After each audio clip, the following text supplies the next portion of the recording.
All right, let's give you an update on the Manchin-Schumer climate bill that is the cause of the Republican temper tantrum. Jeff Stein and others have some reporting into the days leading up to this deal being struck between Manchin and Schumer. This from the Washington Post. Let's put this up on the screen.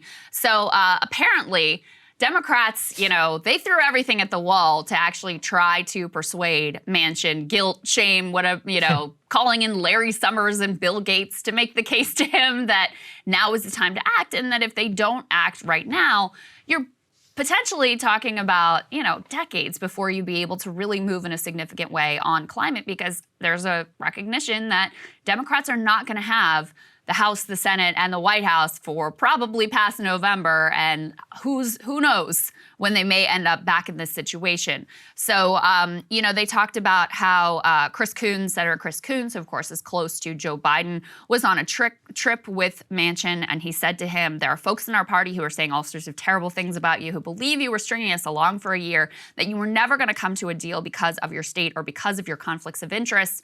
And Coons then told Manchin, I can't think of a better way for you to prove them all wrong than to sign off on a bold climate deal, prove every critic wrong. And Manchin thought for a second and responded it would be like hitting a homer in the bottom of the ninth. So calling in Larry Summers, calling in Bill Gates. There's a funny part too, because just 3 days before this deal was announced, former Trump advisor Stephen Moore, remember that dude?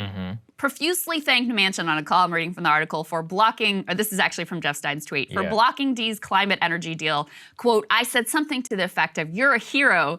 Thank you for what you've done. You've saved the country. And then days later, this deal is ultimately announced. David Dayen, who I spoke with last week for Krystal and Friends, his theory, which I kind of buy, is that for Manchin being trashed by climate activists and stuff, he didn't care about that. Right. But you were starting to have an elite consensus around him being a real villain. And he was not prepared for sort of elites at, the New York Times and Washington Post editorial board to fully turn against him in that way. And that sort of shamed him into doing something here. Yeah, I mean, look, again, I will say in terms of this bill, there is not a lot to hate if you do look at it Look, if you think about it in terms of spending, this isn't unpaid for. This is just raising the minimum amount that 200 corporations in the United States will have to pay.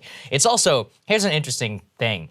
Anytime you see a corporation who's coming out and is saying that this is going to have an undue effect on their business, they're just admitting that they pay less than 15% in taxes a year. Yes, because all this does is say, hey, no matter what, you just have to pay a minimum of 15%, which means they're gamifying the tax system and are not paying 15% a year. 15, again, which is way lower than the rest of the industrialized world. We talk a lot here about, America has the highest corporate tax. Most people never pay the corporate tax rate. And all of these people are admitting that they are paying less than many countries, some of the most business-friendly countries on earth. So just keep that in mind whenever people object, which is the main revenue raiser in that bill. So that's like $300 billion. Majority of that money is going towards tax credits, both for electric vehicles, sustainable home improvements, and energy neutral tax credits. I just want to emphasize that again, which is that while yes, it is very annoying to me that much of the nonprofit industrial complex is obsessed with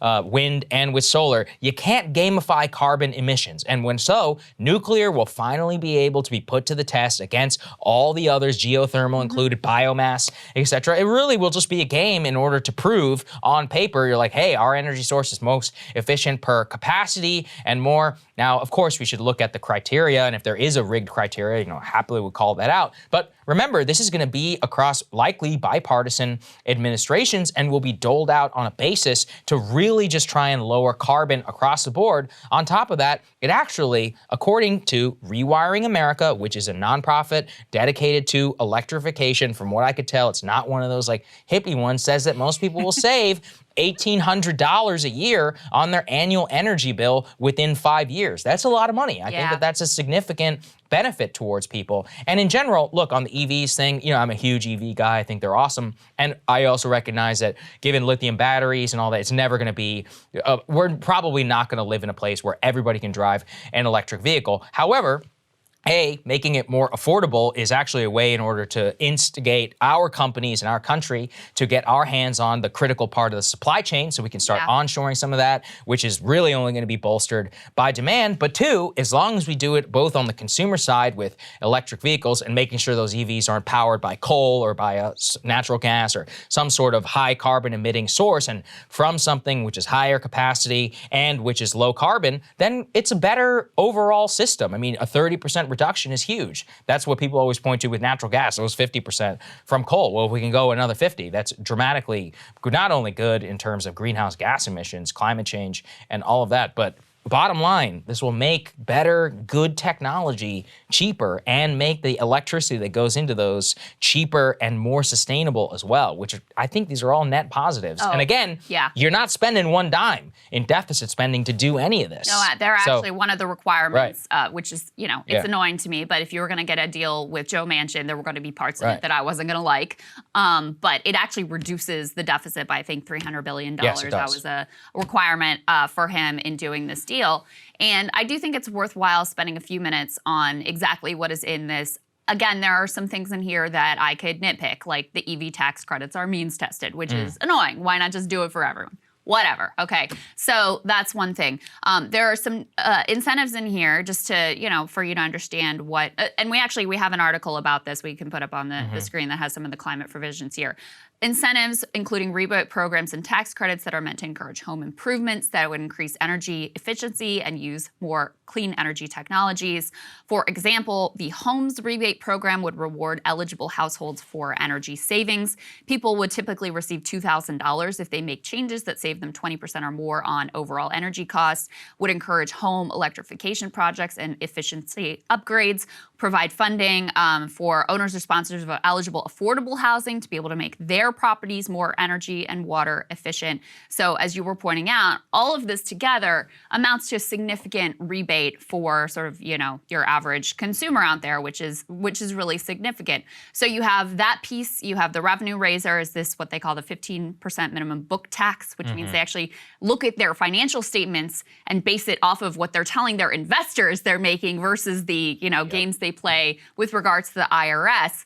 Even that is not quite as advertised because they can still take some tax credits because they were worried about the energy efficiency tax credits being not as effective as they could if they couldn't still take this test. So there's still some wiggle room there, but overall that's going to be a significant revenue raiser. You also have increased IRS tax enforcement. And then they claimed, and this one is also very different from advertising. They claim they're closing the carried interest loophole. Not really true. They're modifying, making it harder for them to profit from the carried interest loophole. This is this big tax break giveaway that benefits private equity ghouls by and large. So they're playing a little bit of games there. They're not really closing the loophole, but ultimately, this is, I guess, better than leaving it as it is. Cable news is ripping us apart, dividing the country, making it impossible to function as a society, and making it impossible to know just what is true and what is false. But the good news is they are failing and they know it. That is why we're building something new, a new mainstream, a healthier one, something more trustworthy, something that we are going to need in one of the most pivotal times in American history. We are building up here for the midterms, for the upcoming presidential election, but we need your help. So if you can help us out by becoming a premium member today at breakingpoints.com, we're trying to change America for the better and the entire world. So what are you waiting for, guys? Go to breakingpoints.com and sign up and help us build a new mainstream.